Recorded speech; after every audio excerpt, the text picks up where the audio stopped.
Chicago continues June's trek west towards the front lines of the war, has several characters playing politics in a bid for more power, and has an explosive ending that promises to raise and sink hearts at the same time. June is anxious. Now that she's in war-torn Chicago, any idle time seems like wasted time. While Janine settles in with Steven, June's thoughts float back to her life with Luke, and she realizes that lying around while gunfire erupts in the distance won't get her back to him. Watching Janine taking shooting lessons with Steven seems to bother June, and when she asks to accompany him on their next mission, he turns her down. Janine's usefulness comes in handy once again when she vouches for June, and Steven reluctantly agrees to let her come along. June has been calling the shots for a while now, and running into resistance with Steven and his crew is frustrating. However, the smile she cracks at the end of the scene is delicious, and a good indication that she's adapting to her current circumstances. June's not the only one struggling with a change in roles. Fully recovered and ready to get back to work, Aunt Lydia hits a roadblock when she announces that she's looking forward to taking charge of the new Handmaid recruits. Her enthusiasm is blunted by Aunt Ruth, who is aware of Aunt Lydia's recent string of failures. The new handmaids are going to be someone else's responsibility, and the news is a dagger to the heart.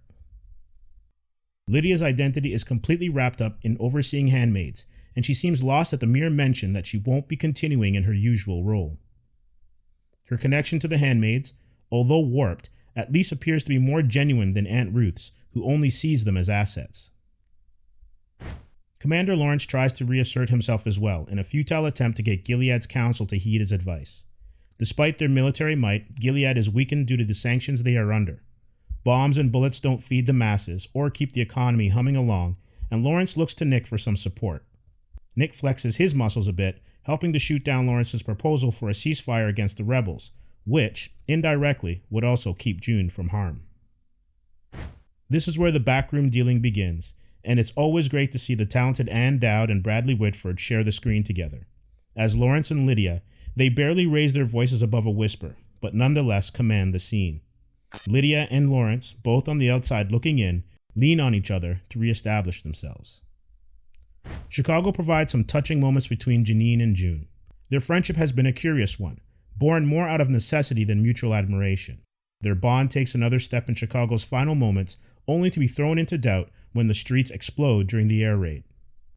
With Janine nowhere to be found among the smoke and ashes, a familiar figure appears before June. It's Moira, and the moment is bittersweet. A lot of the status quo has been reset in Chicago, with Lawrence and Lydia regaining their status in Gilead. For others, the status quo has been shattered, with June's liberation, Janine's uncertain fate, and Nick almost certainly losing his true love to the safety of the Canadian border. How things progress from here will be interesting to watch, especially a potential reunion between June and Luke. The Handmaid's Tale, Episode 405, Chicago, 4 stars.